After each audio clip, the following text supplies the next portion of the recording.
Yo solo tenía 22 años cuando me casé con Roberto, un hombre de 45. En mi primera noche de casada, mientras él pensaba que yo dormía, escuché unas palabras por teléfono que cambiarían mi vida para siempre. Todavía voy a volver a ti, mi amor. Esto de aquí es solo diversión. En ese momento, algo dentro de mí se rompió, pero también nació una fuerza que ni siquiera sabía que existía. Antes de comenzar mi historia, por favor, dale me gusta aquí abajo, suscríbete al canal y comenta desde qué ciudad me estás viendo. Tu apoyo significa mucho para mí. Mi nombre es Elena. Hoy tengo 61 años, canas que ya no escondo, arrugas alrededor de los ojos que llevo con orgullo, y una historia que necesito contar. No porque busque pena o juicio, sino porque sé que en algún lugar, en este mismo momento, existe una chica como lo fui yo, ingenua y apasionada, a punto de cometer los mismos errores. Si mi historia puede ayudar a una sola persona, entonces, cada palabra dolorosa habrá valido la pena. Crecí en un pueblo pequeño en el interior de Castilla, donde todo el mundo se conocía y los secretos se susurraban en las filas de la panadería y en los bancos de la iglesia. Mi padre, don Antonio, era mecánico y tenía un taller en la calle principal. Mi madre, doña Lourdes, cosía para terceros y se ocupaba de mí y de mis 2 hermanos menores. No éramos ricos, pero tampoco pasábamos penurias. La vida tenía ese ritmo tranquilo de pueblo, donde el evento más importante de la semana era la misa del domingo y la telenovela de la noche. Yo era la mayor, la que tenía que dar ejemplo. Desde pequeña, aprendí a cuidar de la casa, a ayudar a mi madre con las costuras más sencillas, a preparar el almuerzo cuando ella estaba ocupada con algún vestido de fiesta encargado a última hora. Mis hermanos, Pedro y Lucas, tenían más libertad. Podían jugar en la calle hasta tarde, echar un partido en el campito, volver sucios de tierra sin recibir tantos sermones. Conmigo era diferente. La niña tiene que ser recatada. Una joven debe aprender las tareas del hogar, debe pensar en el futuro, en el matrimonio, en ser una buena esposa. Nunca cuestioné mucho esas cosas. Era así como funcionaba el mundo, al menos en mi mundo. Las amigas de la escuela tenían las mismas conversaciones. ¿Qué chico era el más guapo? ¿Quién se casaría primero? ¿Cómo sería el vestido de novia de ensueño? Yo también soñaba, claro. Soñaba con una boda, sencilla en la iglesia mayor, con un velo que mi madre cosería con todo cariño, con un marido trabajador que me amara y construyera una familia conmigo. Roberto apareció en mi vida cuando yo tenía 21 años. Él no era del pueblo. Había venido de Madrid para abrir una tienda de materiales de construcción y rápidamente se hizo conocido. Era alto, muy apuesto, siempre vestido con ropa que parecía demasiado cara para nuestro pueblo. Tenía el pelo oscuro con algunas canas en las sienes que, según las señoras de la iglesia, le daban un aire distinguido. Hablaba diferente, con aquel acento madrileño que sonaba sofisticado a nuestros oídos pueblerinos. Y tenía dinero. Eso era obvio por la camioneta nueva que conducía y por la casa que alquiló en el mejor barrio del pueblo. La primera vez que lo vi fue en el taller de mi padre. Yo había ido a llevarle el almuerzo, como hacía casi todos los días. Mi padre estaba con las manos sucias de grasa, reparando el motor de un coche viejo, cuando Roberto entró manejando una camioneta plateada reluciente. «Necesito una revisión completa», dijo él, con aquella voz grave y firme. «No confío en cualquier mecánico, pero me han dicho que usted es el mejor de la zona». Mi padre se quedó abochornado por el elogio. Se limpió las manos en un trapo que solo empeoró la situación y estrechó la mano de Roberto. Yo estaba allí en un rincón, con las tarteras aún calientes en las manos, sin saber si quedarme o irme. Fue entonces cuando Roberto me miró. No fue una mirada común, ¿sabes? Fue de esas que se sienten en la piel, que hacen que el corazón dé un vuelco. Él sonrió, una hermosa sonrisa, y preguntó: «¿Y esta chica tan guapa es su hija, don Antonio?» Sentí que me ardía la cara. No estaba acostumbrada a cumplidos tan directos, viniendo de un hombre adulto y exitoso. Mi padre respondió que sí, que esa era Elena, la mayor, una chica trabajadora y honrada. Roberto siguió mirándome mientras mi padre hablaba, y yo no sabía dónde meter los ojos. Terminé murmurando un hola bajito y salí corriendo de allí, oyendo cómo su risa resonaba detrás de mí. Después de eso, Roberto empezó a aparecer con más frecuencia por el taller. Siempre tenía algo en la camioneta que necesitaba atención. Un ruido raro por aquí, una luz encendida por allá. A mi padre le hacía gracia. Decía que un coche nuevo no daba tantos problemas, pero no rechazaba el trabajo. Y yo, tonta de mí, empecé a buscar excusas para estar allí cuando él aparecía. Llevaba el almuerzo a una hora diferente. Inventaba que necesitaba coger dinero de mi padre, cualquier cosa para cruzarme con Roberto. Él siempre me sacaba conversación. Me preguntaba sobre mí, sobre lo que me gustaba hacer, si estudiaba, si trabajaba. Le conté que había terminado el bachillerato y ayudaba a mi madre con la costura, pero que soñaba con hacer un curso de secretariado en la ciudad vecina. Él escuchaba con atención, como si cada palabra mía fuera importante. «Eres muy inteligente, Elena», me decía. «Una chica guapa e inteligente como tú no debería quedarse atrapada en un pueblo pequeño». Aquellas palabras me conmovieron. Nadie me había llamado inteligente antes. Guapa, a veces, cuando mi madre quería animarme. Pero inteligente, eso era nuevo. Y viniendo de él, un hombre de mundo, que había vivido en Madrid, que había estudiado, que había construido una vida de éxito, aquello sonaba a verdad absoluta. Las conversaciones se fueron haciendo más largas. Roberto empezó a invitarme a tomar un helado en la plaza, siempre con la excusa de que tenía que resolver algo en el centro y que sería bueno tener compañía. Yo aceptaba, nerviosa y emocionada al mismo tiempo. A mi madre no le gustaba mucho, frunciendo el ceño cuando yo decía que iba a salir, pero mi padre se reía y decía que Roberto era un hombre serio, trabajador, que no tenía nada de malo. En la plaza, sentados en un banco bajo las ceibas, Roberto me contaba historias de la gran ciudad. Hablaba de los edificios altos, del tráfico enloquecido, de los restaurantes de lujo, de los teatros y cines. Yo escuchaba todo boquiabierta, intentando imaginar aquel mundo que parecía tan distante del mío. Y él decía: «Un día te llevaré a conocer todo eso, Elena. Te mereces ver el mundo, no quedarte atrapada aquí». Empecé a sentirme especial. Aquel hombre exitoso, guapo, educado, estaba interesado en mí. En mí, Elena, la chica sencilla del interior que nunca había salido de la provincia. Mis amigas morían de envidia cuando me veían con él. Murmuraban por las esquinas, algunas con admiración, otras con un tono de crítica que yo fingía no notar. «Es demasiado mayor para ti», decía Cristina, mi mejor amiga en aquella época. «Tiene más de 40 años, Elena. ¿Qué querrá con una chica de 21?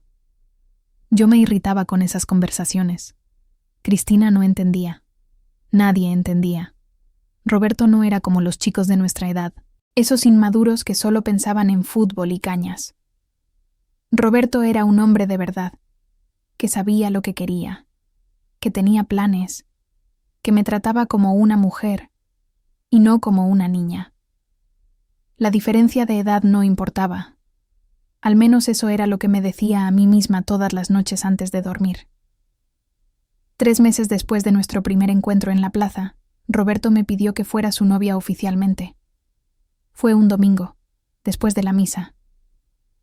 Habló primero con mi padre, como dictaba la tradición, pidiendo permiso para salir conmigo. Mi padre se quedó sorprendido. Lo vi por la forma en que parpadeó varias veces seguidas, pero acabó accediendo. «Roberto es un hombre trabajador, de bienes, te cuidará bien», me dijo mi padre aquella noche. «Tienes suerte, hija. Suerte». Esa palabra resonó en mi cabeza mientras miraba mi reflejo en el espejo de la habitación. ¿De verdad era yo afortunada? ¿O solo era una chica demasiado ingenua para darse cuenta de que algo no iba bien? Pero, aparte esos pensamientos, claro que tenía suerte. Roberto era perfecto. Nuestro noviazgo duró apenas 6 meses. Roberto decía que no tenía sentido que esperásemos más tiempo, que él sabía lo que quería, y lo que quería era construir una vida conmigo. Mi madre encontró que todo iba demasiado rápido, pero él fue convincente. Habló con mis padres, les contó sus planes de expandir los negocios, de construir una casa grande para nuestra familia, de darme una vida cómoda. Y ellos estuvieron de acuerdo. Al fin y al cabo, ¿qué padre no quiere ver a su hija bien casada con un hombre de posibles? La boda se fijó para diciembre, en una ceremonia sencilla pero hermosa en la iglesia mayor. Mi madre cosió mi vestido, un modelo de princesa con encaje y perlas que vio en una revista. Me sentí la mujer más feliz del mundo cuando me puse aquel vestido por primera vez. Roberto había encargado las alianzas de oro blanco desde Madrid y estaba ocupándose de todo con un esmero que me encantaba. Pero había algo que me incomodaba, aunque no quisiera admitirlo. Roberto nunca hablaba mucho sobre su pasado. Cuando le preguntaba sobre su familia, cambiaba de tema. Decía que eran asuntos aburridos, que lo importante era nuestro futuro. Sobre relaciones anteriores, ni se hablaba. Nunca me he casado antes. Era todo lo que decía. Eres la primera y serás la única. Y yo le creía, porque quería creer. Las semanas antes de la boda fueron una locura. Tenía que resolver 1000 cosas. Elegir la comida, la decoración, la música, la lista de invitados. Roberto se encargaba de la parte financiera, yo me encargaba de los detalles. Él estaba siempre ocupado con la tienda, con proveedores, con reuniones. A veces pasaba días sin aparecer, pero llamaba cada noche, aunque solo fuera por 5 minutos. Te echo de menos, amor, me decía. Pronto estaremos juntos para siempre. A Cristina seguía con sus reservas. Un día, mientras elegíamos los dulces para la boda en la quina, pastelería de Doña María, me tomó la mano y dijo: Elena, ¿estás segura de esto? Apenas conoces a ese hombre. Sé que es educado y tiene dinero, pero hay algo que no me huele bien. Retiré mi mano con rabia. Tienes envidia. Eso es lo único que puede ser. Dije demasiado alto, haciendo que Doña María y otras clientas se nos quedaran mirando. Ya no aguanto más que intentes arruinar mi felicidad. Si fueras mi amiga de verdad, te alegrarías por mí. A Cristina se le humedecieron los ojos. Soy tu amiga, Elena. Por eso estoy preocupada. Pero está bien. Si crees que me equivoco, dejaré de hablar. Solo ten cuidado, ¿de acuerdo? A veces las cosas no son lo que parecen. Salimos de la pastelería en silencio. No nos hablamos durante los días siguientes. Yo estaba decidida a no dejar que nadie arruinara mi momento. Era mi boda, mi vida, mi elección. Y estaba segura de que estaba haciendo lo correcto. El día de la boda llegó con un hermoso sol de diciembre. La iglesia estaba llena, decorada con flores blancas y lazos azules. Mi madre lloró cuando me vio lista. Dijo que estaba preciosa, que mi padre estaría orgulloso de llevarme hasta el altar. Y lo estuvo. Lo vi en sus ojos cuando me ofreció el brazo. Esa mezcla de amor y tristeza que todo padre siente al entregar a su hija. Roberto estaba deslumbrante con su traje oscuro, el pelo peinado hacia atrás, esa sonrisa que me hacía derretirme. Cuando nuestras miradas se cruzaron, tuve la certeza de que había tomado la decisión correcta. Allí estaba el hombre que amaba, esperándome en el altar, listo para construir una vida a mi lado. La ceremonia fue emocionante. El padre Josué, que me bautizó y me confirmó, ofició la misa con su voz grave y solemne. Intercambiamos los anillos con las manos temblándonos. Yo de emoción, él... Bueno, yo creía que también era emoción. Los votos fueron tradicionales. aquellas palabras antiguas sobre amar y respetar en la alegría y en la tristeza, en la salud y en la enfermedad. Cuando el sacerdote dijo que podía besar a la novia, Roberto me besó suavemente y toda la iglesia aplaudió. La celebración tuvo lugar en el salón de festejos de la ciudad, nada demasiado sofisticado, pero era bonito y acogedor. Roberto había insistido en pagar todo. No permitió que mis padres gastaran ni un céntimo. Había comida abundante, bebida, un grupo tocando canciones románticas y otras más animadas para que la gente bailara. Yo circulaba entre los nan, invitados con esa sonrisa de novia, recibiendo abrazos, felicitaciones y deseos de felicidad. En cierto momento, me di cuenta de que Roberto estaba un poco apartado, usando el móvil con cara de preocupación. Me acerqué y le pregunté si todo iba bien. Guardó el móvil rápidamente y sonrió, diciendo que era solo un proveedor pesado que no sabía respetar ni siquiera el día de su boda. Me tomó por la cintura, me dio un beso en la frente y volvimos a la pista donde todos bailaban. La fiesta terminó cerca de la medianoche. Nos despidieron con arroz y pétalos de rosas. Roberto había reservado la suite más cara de la posada de la ciudad para nuestra primera noche. Era un edificio antiguo pero reformado, con muebles de madera oscura y una cama enorme cubierta con sábanas blancas. Había champán esperando en una cubitera y pétalos de rosas esparcidos por el suelo. Yo estaba nerviosa, muy nerviosa. A pesar de toda la emoción de la boda, la verdad es que yo era completamente inexperta. Nunca había estado con un hombre, nunca había ido más allá de unos cuantos besos castos. Roberto lo sabía, yo había sido honesta con él, y él siempre me dijo que respetaría mi ritmo, que nuestra primera noche sería especial.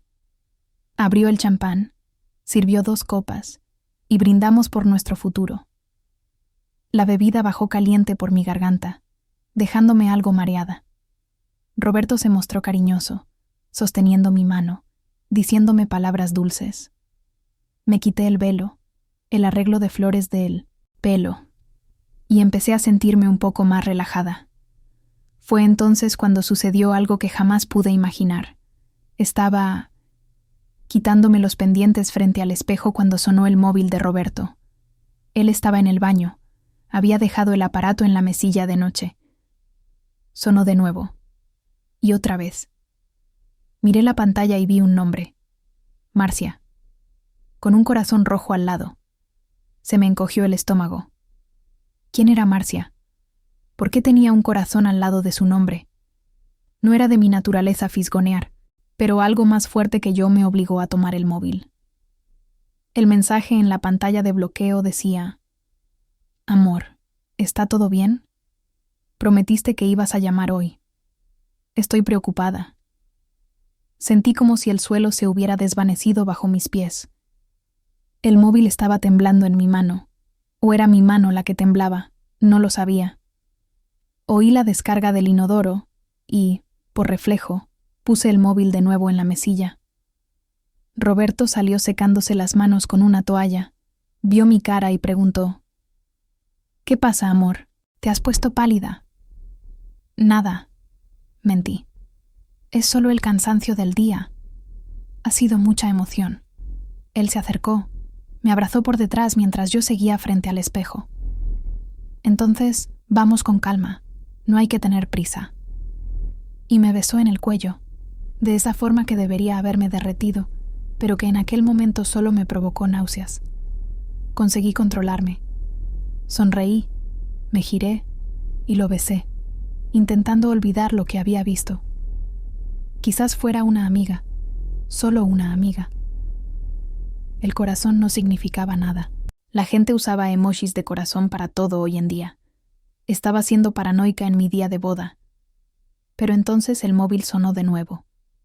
Roberto se apartó de mí y miró el aparato. Su expresión cambió por completo. El rostro se le tensó, la mandíbula apretada. Agarró el móvil y dijo: Necesito atender esto. Es del proveedor. Ese problema que te comenté. Seré rápido. Y salió de la suite, dejando la puerta entreabierta. Yo me quedé allí, parada en medio de la habitación, con el vestido de novia aún revuelto, los pétalos de rosas a mis pies, y un mal presentimiento creciendo en mi pecho como una tormenta. Conseguía oír su voz en el pasillo, baja al principio, pero fue elevando el tono a medida que la conversación avanzaba. Me acerqué a la puerta en silencio, descalza, el corazón latiéndome tan fuerte que estaba segura de que él podría oírlo. Y fue entonces cuando escuché, claras como el cristal, las palabras que cambiarían mi vida para siempre. Aún voy a volver por ti. Mi amor, esto de aquí es solo diversión. Sabes que te amo, Marta. Esto es solo una obligación, ¿entiendes? Necesito ese dinero, esa estabilidad. Pero mi corazón está contigo. Siempre lo ha estado. El mundo se detuvo. Simplemente se detuvo. Quería haber oído mal. Quería que aquello fuera una pesadilla, que fuera a despertarme en mi cama, en casa, descubriendo que nada de esto había sucedido. Pero no. Estaba allí, en el pasillo de una pensión, en mi vestido de novia, oyendo a mi marido declararle amor a otra mujer a pocos metros de distancia. Mis piernas flaquearon. Me sujeté a la pared para no caer, sintiendo el tejido áspero de la pintura bajo mis dedos temblorosos. El pasillo olía a naftalina y lejía, un olor que quedaría grabado en mi memoria para siempre. Oí a Roberto susurrar algunas palabras más que no pude distinguir, y luego el sonido de sus pasos acercándose. Me alejé de la puerta corriendo. Me senté en la cama intentando parecer natural, pero mis manos no paraban de temblar. Él entró con una sonrisa forzada en el rostro. «Resuelto», dijo él, guardando el móvil en el bolsillo del pantalón. «Estos proveedores no respetan nada, de verdad». ¿Dónde estábamos? Yo no podía hablar. Mi garganta estaba cerrada, como si alguien estuviera apretándola por fuera. Solo lo miré, tratando de encontrar alguna señal de culpa, alguna pista de que se daba cuenta de que lo había oído todo. Pero Roberto siguió sonriendo, se acercó a mí, me acarició el rostro, con esa ternura fingida que ahora me provocaba náuseas. «Elena, estás temblando. ¿Son los nervios?» Se sentó a mi lado en la cama, tan cerca que podía sentir el calor de su cuerpo, el olor de la colonia cara que usaba. «No tienes que tener miedo, amor. Yo voy a ser cuidadoso. Eres mi esposa ahora, y te amo». Esas palabras. «Te amo». Las mismas palabras que le había dicho a Marcia minutos atrás. ¿Acaso creía que el amor era una moneda que podía gastar con todo el mundo? ¿Que podía repartir sin que perdiera su valor? Sentí algo romperse dentro de mí, pero no era solo el corazón. Era algo más profundo. Era la imagen que había construido de ese hombre, de ese matrimonio, de mi futuro. Pero no dije nada. No esa noche. Sé que suena cobarde, que deben estar pensando. ¿Cómo no explotó allí mismo? ¿Cómo no se lo echó en cara? Pero entiendan, yo tenía 22 años. Acababa de casarme hacía pocas horas. Toda la ciudad había presenciado nuestra boda. Mis padres habían depositado todas sus esperanzas en esa unión. Y más que eso, estaba en shock, en completo shock. Así que dejé que sucediera. Dejé que aquella noche siguiera su curso mientras mi mente estaba en otro lugar, repitiendo las palabras que había oído. Esto es diversión. Diversión. Yo era diversión para él. Una obligación. Un medio para conseguir estabilidad. Y había alguien esperándolo. Una tal Marcia, a quien amaba de verdad. Cuando todo terminó, y Roberto se durmió a mi lado con esa tranquilidad absurda de quien no tiene culpa en la conciencia, me quedé mirando el techo, contando las vigas de madera, viendo la luz de la luna colarse por la rendija de la cortina.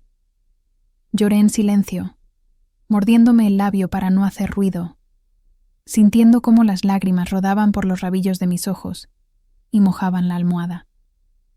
La mañana llegó fría. Diciembre en el interior a veces sorprende con ese frío gélido de la madrugada.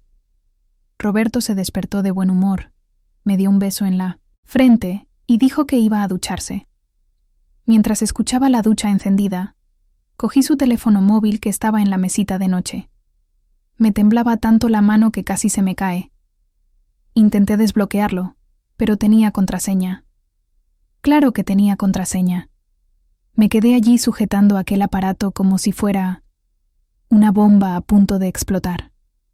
Dentro de él estaban las pruebas, las conversaciones, quizás fotos, toda la verdad sobre quién era realmente Roberto.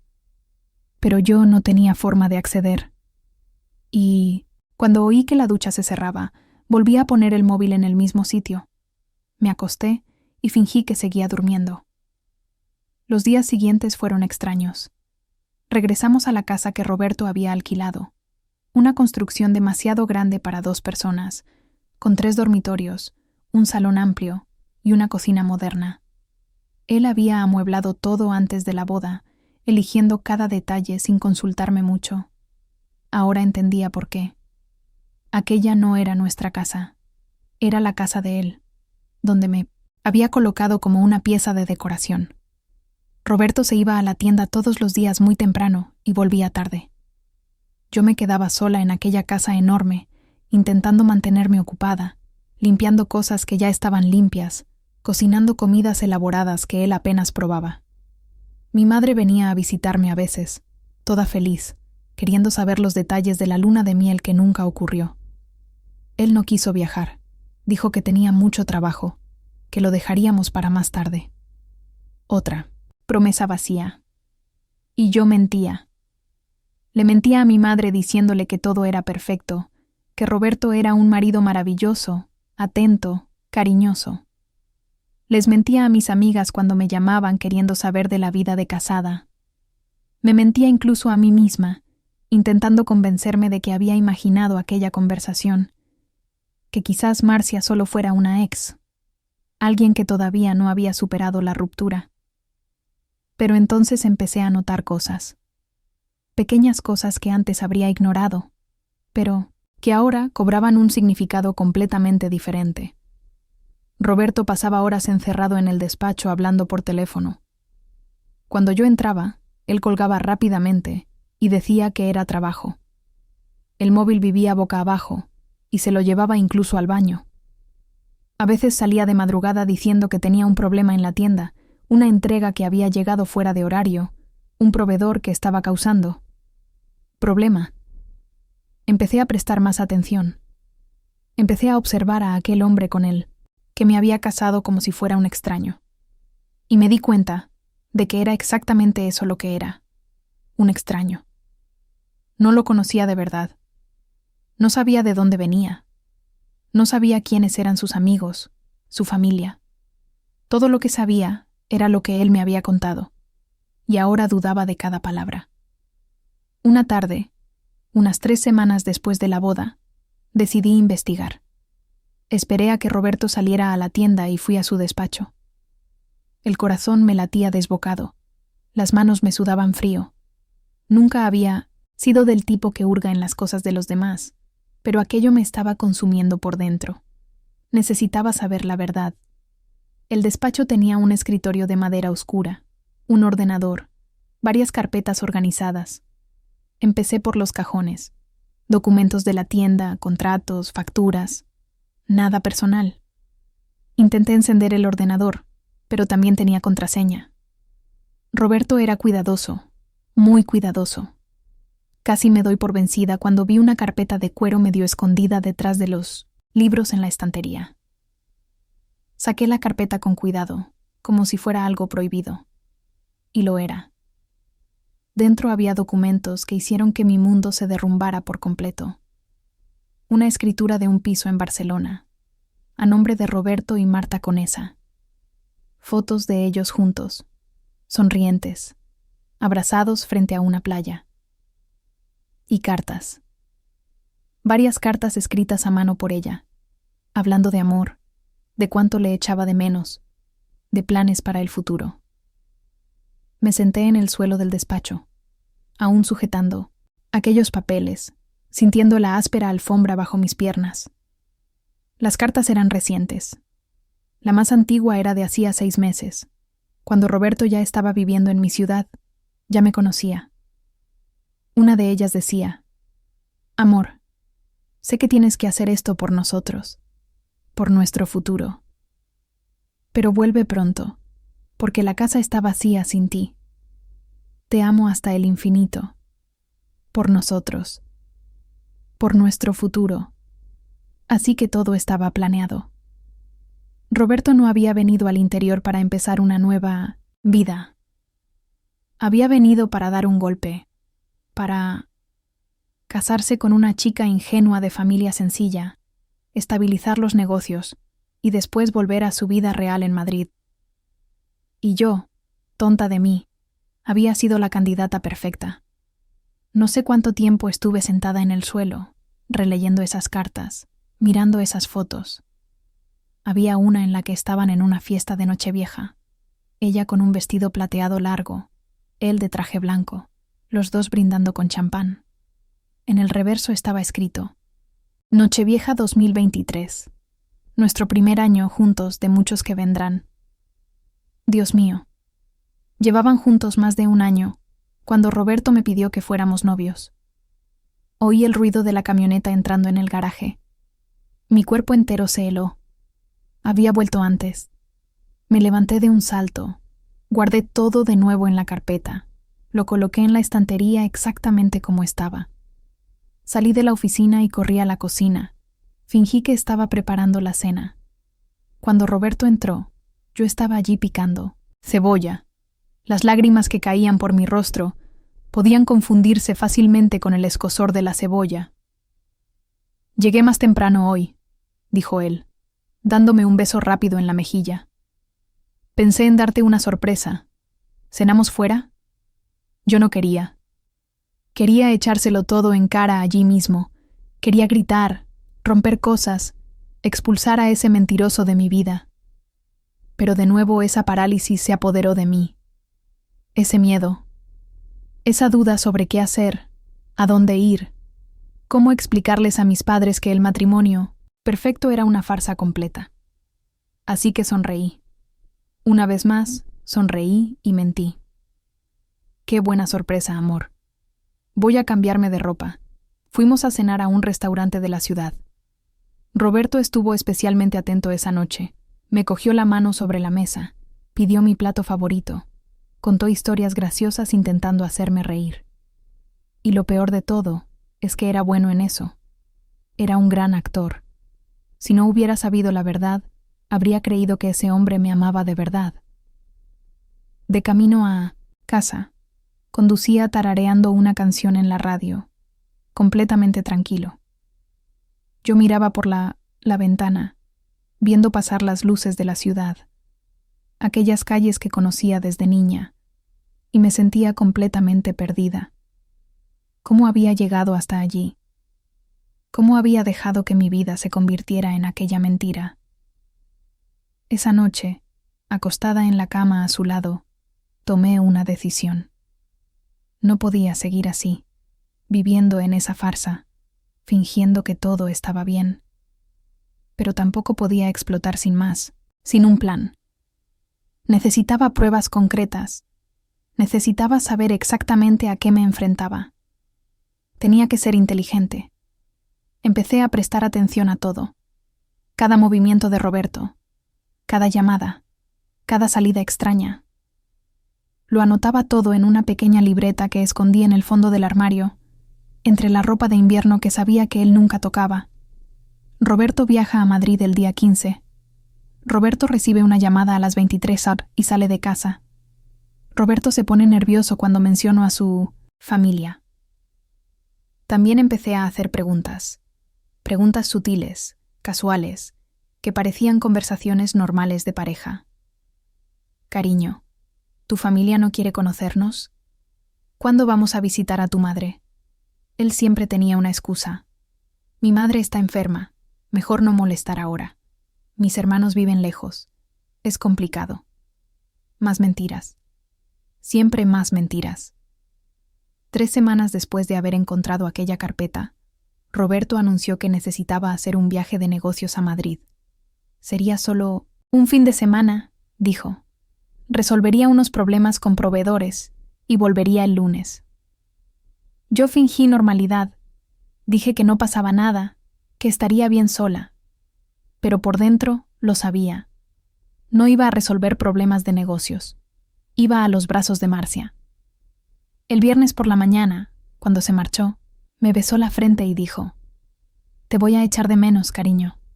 Te llamo todos los días». Asentí desde el balcón mientras veía la camioneta desaparecer en la curva de la calle. Y entonces, por primera vez en semanas, sentí algo diferente al dolor y a la confusión. Sentí rabia. Una rabia fría, calculada, que me quemaba en el pecho como una brasa. Entré en casa y fui directa a la oficina. Ya no me preocupaba ser cuidadosa. Lo revolví todo. Probé todas las combinaciones posibles de contraseña en el ordenador hasta que, después de casi 2 horas, acerté. Era su propio cumpleaños, 4 números simples. ¿Cómo podía ser tan descuidado? El ordenador se abrió y allí estaba todo. Correos electrónicos intercambiados con Marta, mensajes hablando sobre mí como si yo fuera un proyecto de negocios. «Ella está enamorada», escribió Roberto en un correo. «Su familia es humilde pero honesta. Me respetarán aquí. En 6 meses lo estabilizo todo y vuelvo. Aguantemos un poco más este tiempo, mi amor». También había fotos, muchas fotos. De ellos en la playa, en el apartamento que compartían, en restaurantes elegantes de Madrid. Una vida entera de la que yo no formaba parte, que había seguido existiendo paralelamente a nuestro matrimonio. Llevaba una vida doble completa, y yo era solo un obstáculo temporal. Lo imprimí todo, cada correo electrónico, cada mensaje que pude encontrar.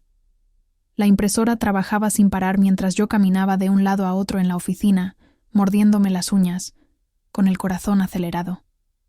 Guardé todas las pruebas en una carpeta que escondí en el fondo de mi armario, junto con la libreta donde anotaba sus salidas extrañas. Si él podía tener sus secretos, yo también podía tener los míos. El fin de semana fue el más largo de mi vida. Roberto llamaba 2 veces al día, siempre a la misma hora, como si fuera un compromiso programado. «Hola, amor, ¿cómo estás? La reunión aquí está yendo bien. Pronto estaremos juntos de nuevo». Yo respondía con monosílabos, fingiendo estar ocupada, con sueño, cualquier excusa para acortar aquellas conversaciones que me asqueaban. Pasé horas mirando aquellas fotos impresas esparcidas en la cama. Marta era guapa, tenía que admitirlo. Pelo largo y liso, piel bronceada, sonrisa amplia. Parecía tener más o menos la edad de Roberto, quizá 1 o 2 años más joven. En sus ojos, cuando lo miraba, había algo que me partía por dentro. Era amor verdadero. Ella lo amaba de verdad, y él la amaba. ¿Y yo? ¿Qué era yo exactamente? La palabra que había usado martilleaba en mi cabeza sin cesar. Diversión. Yo era diversión, una distracción temporal, una inversión para estabilizar los negocios, mientras él no podía volver a su vida real. Me sentí sucia, usada, como un objeto que alguien toma prestado y luego devuelve cuando ya no lo necesita. El sábado por la noche, Cristina apareció en mi puerta. No había hablado con ella desde nuestra discusión en la pastelería. Traía consigo una bolsa de panecillos de queso todavía calientes y esa actitud dubitativa de quien no sabe si será bien recibida. «Vengo a ver cómo estás», dijo ella en voz baja. «Roberto está de viaje, ¿verdad?» Pensé, que podrías estar sintiéndote sola. Casi le cierro la puerta en las narices. Casi le digo que estaba todo bien, que no necesitaba visitas. Pero cuando abrí la boca para hablar, lo que salió fue un sollozo. Y entonces me derrumbé. Allí mismo en la puerta, caí en los brazos de Cristina y lloré como no lo hacía desde niña. Ella me abrazó fuerte, haciendo ese sonido de shh que las madres hacen para calmar a los bebés. Me hizo pasar y me llevó hasta el sofá. Le conté todo, cada detalle sórdido de aquella historia.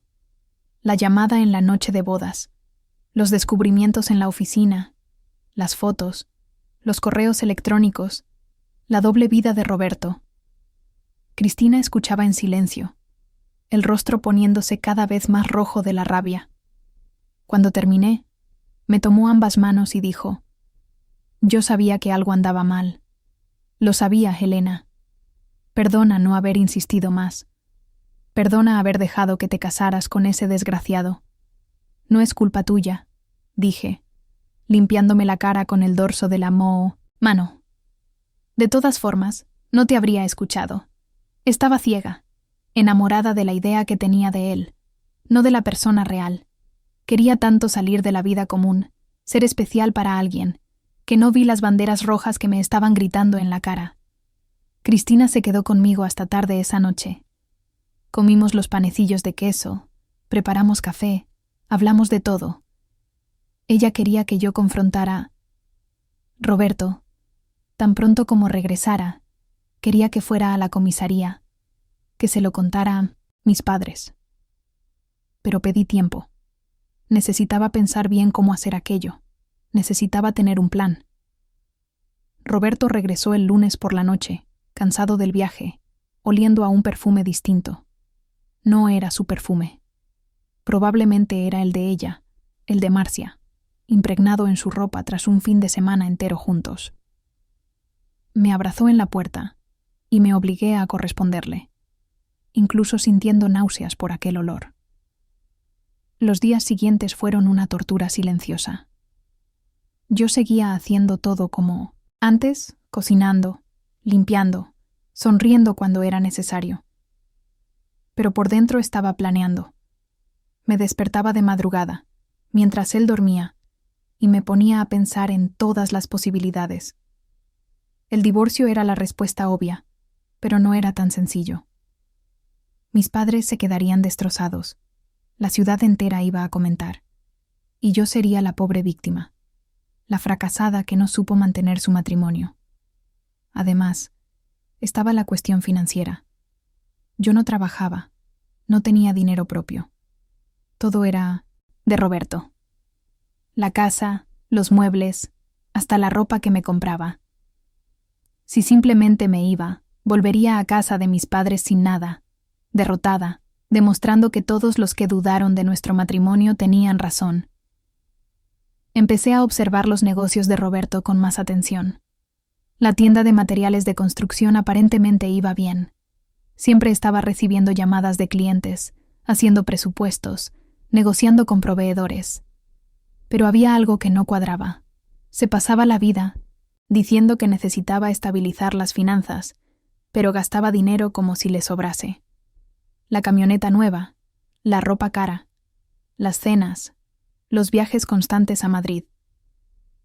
Una tarde, mientras él estaba en la tienda, llamé a uno de los proveedores cuyo número encontré en una factura.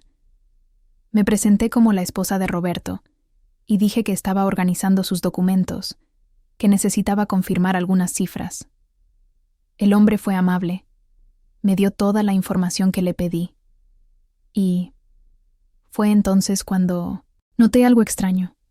Los valores de las facturas no coincidían con lo que Roberto declaraba ganar. Pasé la semana siguiente investigando. Llamé a otros proveedores, siempre con excusas distintas, logrando siempre obtener información. Y el panorama que se dibujó era mucho peor de lo que imaginaba.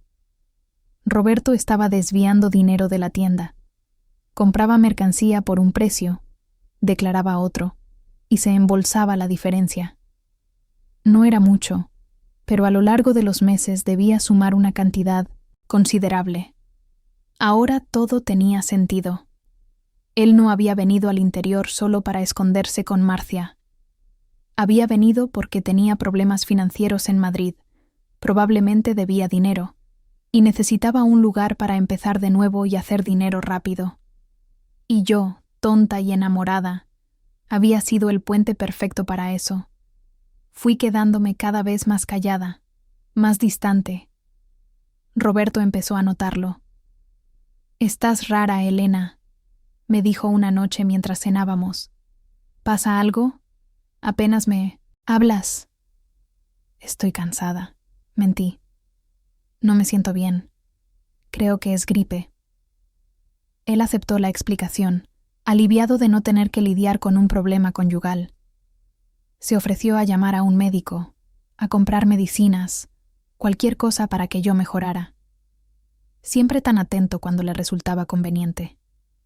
Mi madre también notó el cambio. En una de sus visitas, me llevó aparte y preguntó si todo iba bien entre Roberto y yo. Tu padre está preocupado, hija. Estás diferente, más delgada, con ojeras. ¿Va bien el matrimonio? Todo está genial, mamá. Forcé una sonrisa. Es solo el cansancio de llevar la casa, de adaptarme a la vida de casada. Enseguida me acostumbraré. Ella no pareció creerlo del todo, pero no insistió. Mi madre nunca fue de confrontar, de hacer preguntas difíciles. Ella venía de una generación donde la mujer aguantaba en silencio, donde el matrimonio era para siempre, para lo bueno y para lo malo. ¿Se imaginaría que lo malo podía ser tan malo? Fue entonces cuando Roberto anunció una nueva viaje. Esta vez sería más largo, casi una semana entera. Tengo que cerrar unos contratos importantes en Madrid, me explicó. Definirá el futuro de los negocios aquí. Si todo sale bien, podemos incluso pensar en expandirnos, abrir otra tienda. Mentiras. Todo mentiras. Iba a pasar una semana con Marcia, probablemente en el apartamento de ambos, viviendo su vida de verdad mientras yo me quedaba aquí, esperando como una idiota. Pero esta vez no. Iba a limitarme a esperar. Esta vez tenía un plan. Apenas Roberto se fue, llamé a Cristina. Necesito tu ayuda, le dije. Tengo que ir a Madrid. Ella no hizo preguntas. Solo dijo, ¿cuándo salimos? Tomamos el autobús la madrugada del jueves. Yo tenía la dirección del apartamento, anotada en uno de los correos electrónicos que había impreso. Era en un barrio del que nunca había oído hablar, Chamberí, pero Cristina conocía Madrid mejor que yo y dijo que era un barrio bueno, de clase media alta. El viaje en autobús duró 5 horas. No pude dormir ni un minuto. Me quedé mirando el paisaje por la ventana, viendo cómo el campo daba paso a los edificios, a la inmensidad gris de la gran ciudad. Madrid era exactamente como Roberto lo había descrito: gigante, ruidosa, aterradora. Pero yo no tenía miedo.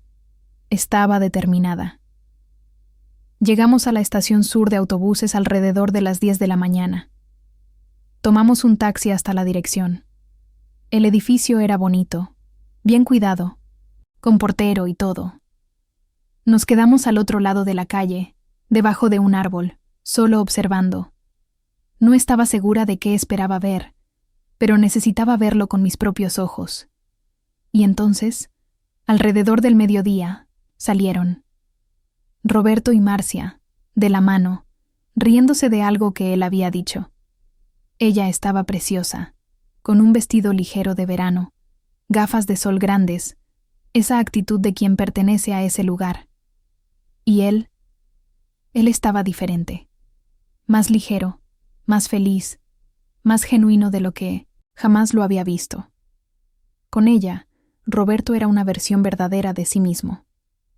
Conmigo, era solo una actuación.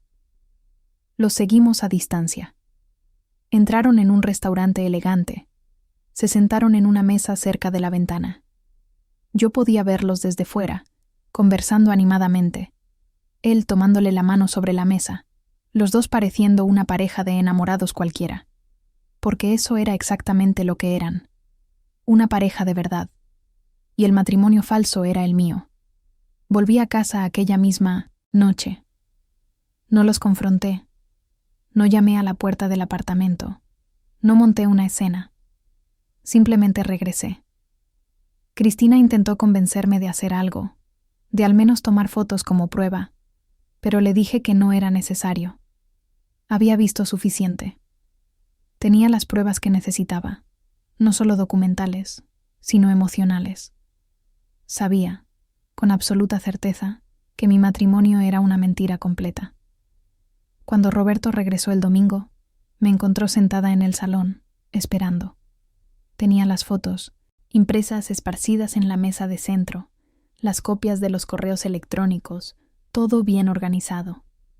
Entró por la puerta con esa sonrisa que usaba normalmente, diciendo: «Cariño, he llegado. Vaya, cuánto te he echado de menos». Pero la sonrisa murió cuando vio lo que había sobre la mesa. El color se le fue del rostro. Se quedó paralizado allí en medio del salón, con la maleta de viaje todavía en la mano, mirándome como si hubiera visto un fantasma. «Siéntate, Roberto», dije con una calma que no sabía que poseía. Mi voz salió firme, sin temblar. «Creo que tenemos que hablar». «Elena, puedo explicarlo», comenzó, pero levanté la mano pidiendo silencio. «No quiero tus explicaciones. Ya lo sé todo. Sé lo de Marcia, sé lo de vuestro apartamento. Sé que estás conmigo solo por interés. También sé de las estafas en la tienda, de las cantidades que estás desviando. Lo imprimí todo. Tengo copias guardadas en un lugar seguro. Así que siéntate y escúchame, porque ahora la que va a hablar soy yo». Él se sentó. Por primera vez desde que lo conocí, Roberto no tenía el control de la situación. Y yo, la chica ingenua de 22 años que él había creído que podía manipular, estaba al mando. Durante unos segundos que parecieron eternos, solo nos quedamos mirando. Yo podía ver su cerebro trabajar, calculando la mejor estrategia, la mentira más convincente. Pero esta vez no funcionaría. Yo tenía todas las cartas. «Elena, por favor, déjame explicarte», intentó de nuevo, con la voz un poco ronca. «No es lo que estás pensando». «¿No es lo que estoy pensando?» Tomé una de las fotos de él con Marcia en la playa. «Entonces, explícame esto. Y esto». Tomé otra foto, de los dos brindando en Nochevieja. «Y esto de aquí». Puse delante de él una copia de un correo electrónico donde le decía a Marcia que me amaba, pero que solo era un negocio. «Dime, Roberto, ¿qué exactamente estoy pensando mal?» Se pasó la mano por el rostro, suspiró hondo. Su postura cambió, completamente. Ya no tenía ese aire de hombre confiado y exitoso. Estaba encogido en la silla, pareciendo más pequeño, más viejo, cansado.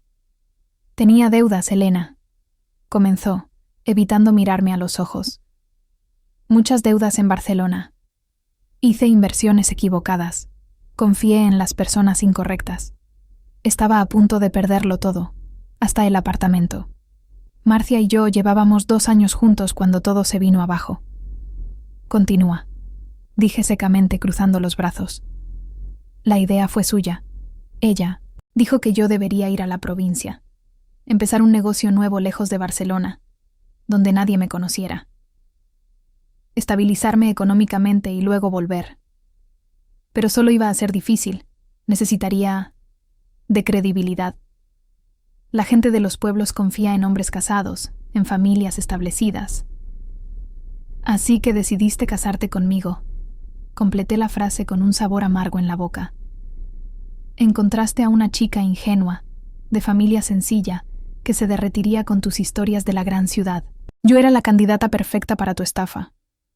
«No fue una estafa», protestó, pero la voz le salió débil, sin convicción. Yo te aprecio, Elena. De verdad. Eres una chica dulce, amable». «Para, solo para». Me levanté de la silla, caminando de un a otro de la sala. «No quiero escuchar que me quieres. Te oí por teléfono en nuestra noche de bodas, ¿recuerdas? Diciéndole a Marisa que yo solo era un entretenimiento, que tu corazón estaba con ella. No intentes pintarlo como algo que no es». El silencio que siguió fue pesado como plomo. Roberto se quedó mirando sus propias manos, con los hombros caídos. Y por primera vez, tuve la sensación de estar viendo al hombre real detrás de la máscara. No era el empresario exitoso y encantador. Era solo un hombre asustado, endeudado, que había tomado decisiones terribles y ahora estaba pagando por ellas. «¿Qué quieres?», preguntó finalmente, alzando los ojos hacia mí. «¿Dinero? ¿Vas a denunciarme? ¿Vas a contarle a la policía sobre los desfalcos? La pregunta me tomó por sorpresa. Todavía no había pensado exactamente lo que quería. Me había centrado tanto en descubrir la verdad, en reunir las pruebas, que no había planeado bien el siguiente paso. ¿Qué quería yo realmente? Quiero el divorcio, dije. Y por primera vez desde el inicio de aquella conversación, sentí mi voz temblar. Quiero salir de este matrimonio con un mínimo de dignidad, y quiero que asumas tus responsabilidades. Roberto soltó una risa amarga. ¿El divorcio? Elena, llevamos casados menos de 2 meses. ¿Qué le vas a decir a tu familia? ¿A la ciudad entera que vio nuestra boda? ¿Y la culpa es mía? Mi voz se alzó. La rabia finalmente encontró una vía de escape. ¿Tengo yo que proteger tu reputación, tu imagen, después de todo lo que has hecho? Me utilizaste, Roberto. Me engañaste. Me mentiste desde el primer día. Él se levantó. Intentó acercarse, pero di un paso hacia atrás. No me toques, advertí. No te atrevas a tocarme. Elena, piénsalo bien. Si pides el divorcio ahora, serás tú la que quedará mal. La ciudad entera dirá que no supiste mantener tu matrimonio, que fuiste precipitada, inmadura. Tus padres sufrirán la vergüenza. ¿Vale la pena todo esto? Aquellas palabras dolieron porque tenían un fondo de la verdad. Yo sabía lo que la gente pensaba, conocía los juicios que vendrían. Se casó demasiado rápido, dirán. Pensaba que se casaría con un hombre rico y se dio de bruces. Pobre de sus padres, qué decepción. Pero al mismo tiempo, continuar en esa farsa sería peor. Sería traicionarme a mí misma todos los días. No me importa lo que la gente diga. Mentí, porque en realidad sí me importaba, y mucho. Pero no voy a vivir una mentira el resto de mi vida solo por salvar las apariencias. Roberto volvió a sentarse. Se pasó las manos por el cabello. Está bien, dijo finalmente. Si es el divorcio lo que quieres, firmo los papeles, pero con una condición. No estás en posición de hacer exigencias, le rebatí. Solo escucha. Me miró con esos ojos que un día me parecieron bonitos y que ahora solo me causaban repulsión. Déjame tener 2 meses más aquí, solo 2 meses para que yo estabilice completamente las finanzas, para que termine de arreglar las cosas en la tienda. Después de eso, me iré. Pides el divorcio y no voy a contestar nada. Te quedas con la casa, con los muebles, con todo lo que hay aquí. Y yo no le cuento a nadie sobre cómo lo descubriste. Te dejo construir la narrativa que quieras. 2 meses, repetí, sintiendo el peso de ese tiempo. 60 días viviendo bajo el mismo techo con ese hombre. Yo duermo en el cuarto de invitados, se apresuró a decir. Simplemente compartimos la casa. Mantenemos las apariencias cuando sea necesario. Pero no tienes que fingir nada cuando estemos solos. Prometo que en 2 meses desapareceré de tu vida para siempre. Lo miré, tratando de encontrar algún truco, alguna trampa escondida en esa propuesta. Pero Roberto parecía genuinamente derrotado. Y tal vez, pensé, 2 meses serían buenos para mí también. Me daría tiempo de preparar a mis padres, de pensar en cómo contar la historia, de organizarme financieramente. Está bien, accedí finalmente. 2 meses. Pero si incumples cualquier parte de este acuerdo, iré a la policía con todo lo que tengo sobre los desvíos de dinero. ¿Entendiste? Él asintió. Entendí. Esa noche Roberto se mudó a la habitación de invitados. Le oí arrastrar sus cosas, abriendo y cerrando cajones. Me quedé tumbada en la cama que había sido nuestra, mirando al techo, intentando procesar todo lo que había sucedido. Había confrontado a mi marido, había descubierto toda la extensión de su traición, y ahora estaba atrapada en 2 meses más de aquella farsa. Los días que siguieron fueron los más extraños de mi vida. Roberto y yo nos convertimos en extraños que compartían el mismo espacio. Él salía temprano para la tienda y volvía tarde. Yo pasaba el día intentando mantenerme ocupada, leyendo, viendo la televisión, cualquier cosa con tal de no pensar demasiado. Cuando nos cruzábamos en la cocina o en el salón, apenas cruzábamos palabra. Hola. Hola. Hay comida en la nevera. Gracias. Era todo muy civilizado y muy perturbador al mismo tiempo. Mi madre aparecía y yo tenía que fingir que todo estaba bien, que Roberto estaba sencillamente muy ocupado con el trabajo.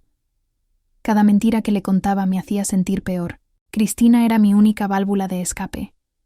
Ella venía a visitarme casi todos los días, siempre con alguna excusa, trayendo comida, trayendo compañía.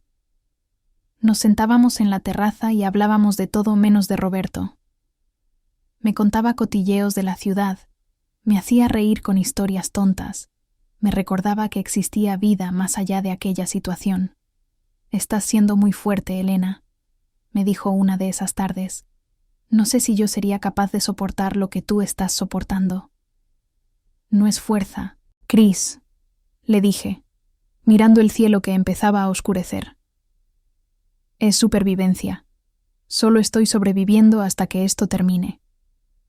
Cerca de 3 semanas después de la confrontación, sucedió algo que volvió a cambiarlo todo.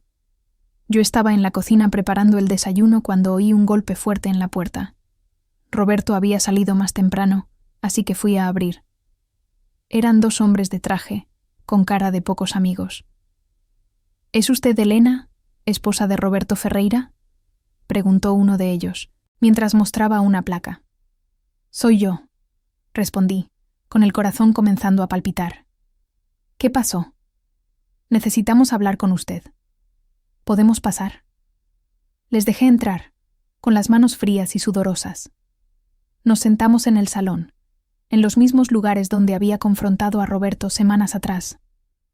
Uno de los hombres, que se presentó como el inspector Marcos, empezó a hacer preguntas sobre la tienda, sobre las finanzas de Roberto, sobre nuestro matrimonio. Aparentemente, no era solo yo quien había descubierto los desfalcos. Uno de los proveedores había desconfiado de los movimientos extraños y había presentado una denuncia. La policía llevaba investigando a Roberto hacía algunas semanas, y ahora estaban en mi casa, queriendo saber lo que yo sabía. Pude haber mentido. Pude haber dicho que no sabía nada, que era solo la esposa ingenua que no se metía en los negocios del marido. Pero miré a aquellos hombres, a la seriedad en sus rostros, y tomé una decisión. «Lo sé todo», dije, «y tengo pruebas». Me levanté, fui a la habitación y regresé con la carpeta donde había guardado todas las evidencias. No solo de los desfalcos financieros, sino de todo. El apartamento en Madrid, las fotos con Marcia, los correos electrónicos, todo. Puse la carpeta en manos del inspector y conté la historia completa. Los hombres escucharon en silencio, anotándolo todo. Cuando terminé, el inspector Marcos me miró con una expresión que mezclaba sorpresa y algo que parecía respeto. «¿Está dispuesta usted a declarar formalmente?», preguntó. «Lo estoy», respondí sin dudar. Roberto fue arrestado 2 días después. Estaba en la tienda cuando llegó la policía. Lo supe por Cristina, que lo escuchó de la dueña de la panadería, que lo escuchó de no sé quién. Las noticias corrían rápido en el pueblo. El marido de Elena fue arrestado. Dicen que desviaba dinero. Tenía otra mujer en Madrid. Esa pobre chica, engañada por aquel vividor. Yo esperaba sentirme vengada, satisfecha, victoriosa. Pero lo que sentía era solo un vacío inmenso. Sí, a Roberto le había ido mal. Sí, iba a pagar por lo que hizo. Pero eso no cambiaba el hecho de que yo había sido engañada, utilizada, convertida en el hazmerreír del pueblo. Mis padres aparecieron en mi puerta aquella misma tarde. Mi padre estaba rojo de ira. Mi madre tenía los ojos hinchados de tanto llorar. «¿Por qué no nos lo contaste, Elena?», me preguntó mi madre mientras me abrazaba fuerte. «Podríamos haberte ayudado». Tenía vergüenza, admití, mientras también rompía a llorar. Vergüenza de admitir que me había engañado de tal forma, que había sido tan ingenua.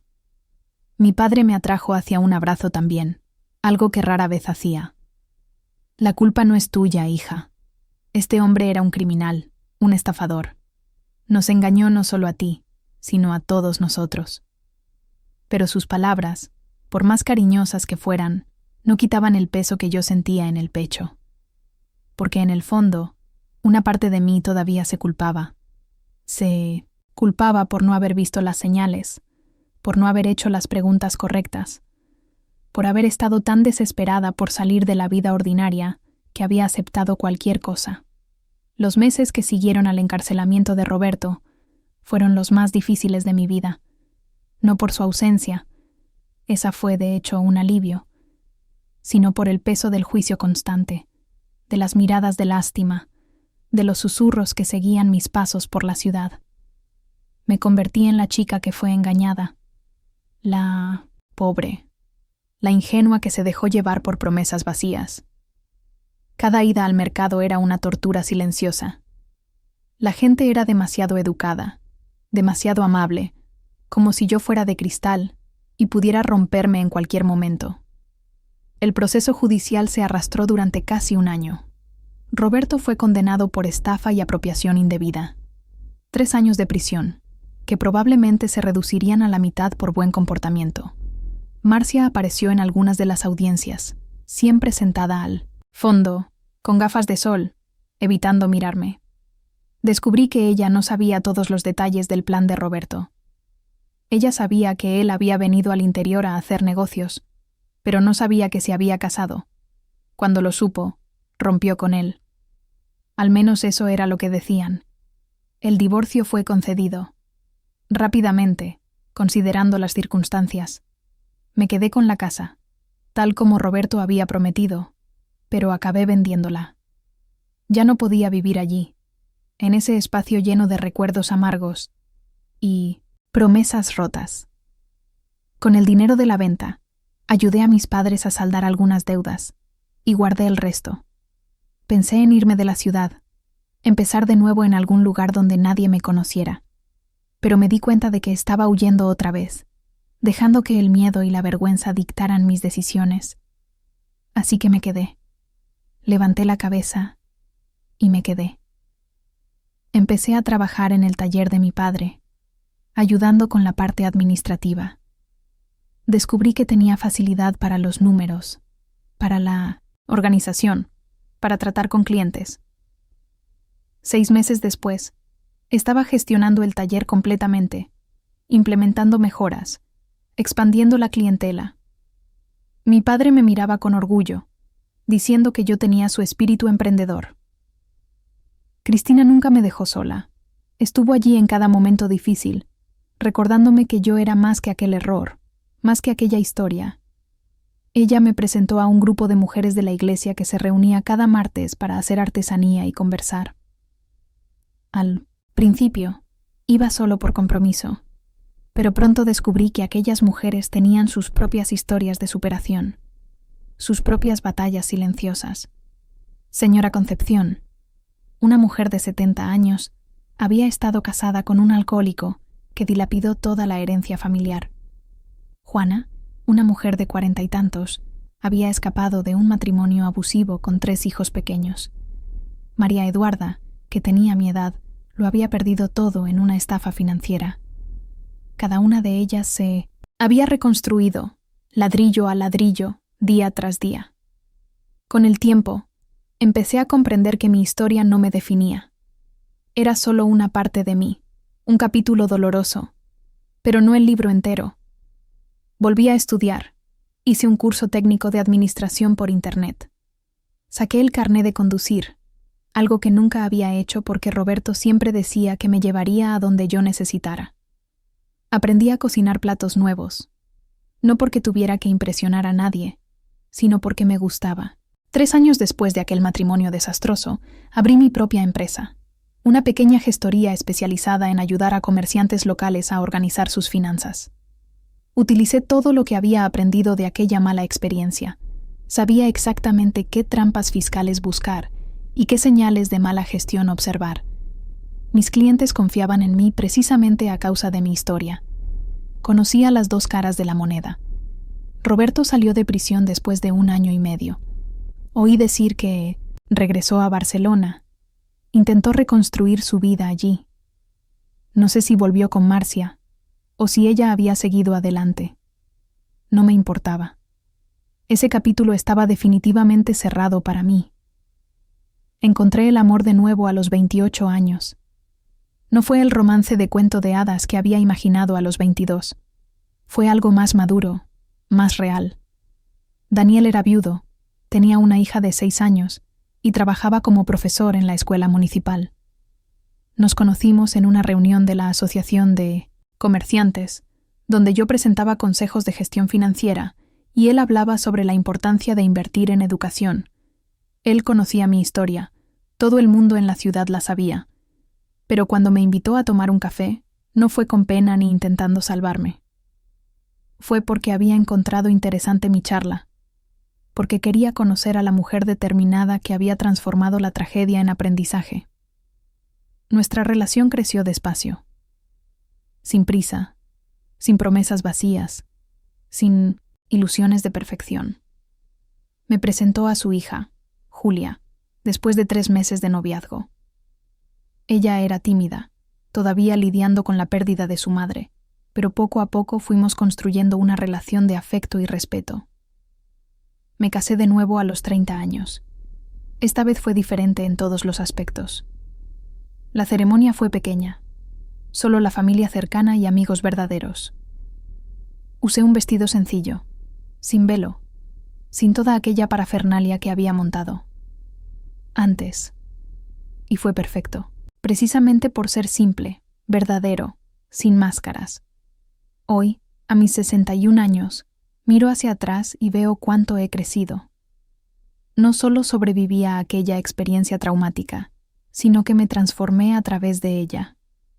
La empresa que comencé hace más de 3 décadas tiene ahora 5 empleados y sirve a clientes de toda la región. Julia, que hoy tiene 39 años, trabaja conmigo y está asumiendo poco a poco la gestión del negocio. Daniel y yo construimos una vida sólida, basada en el respeto mutuo, la comunicación honesta y el amor que ha crecido con los años. Tuvimos un hijo juntos, Pedro, que hoy tiene 29 años y es ingeniero. Nuestra familia no es perfecta, pero es real.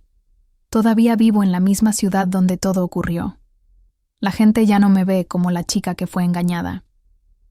Soy Elena, la de la contabilidad, la que ayudó a salvar el comercio de medio mundo cuando llegó la crisis, la que da charlas a jóvenes emprendedores.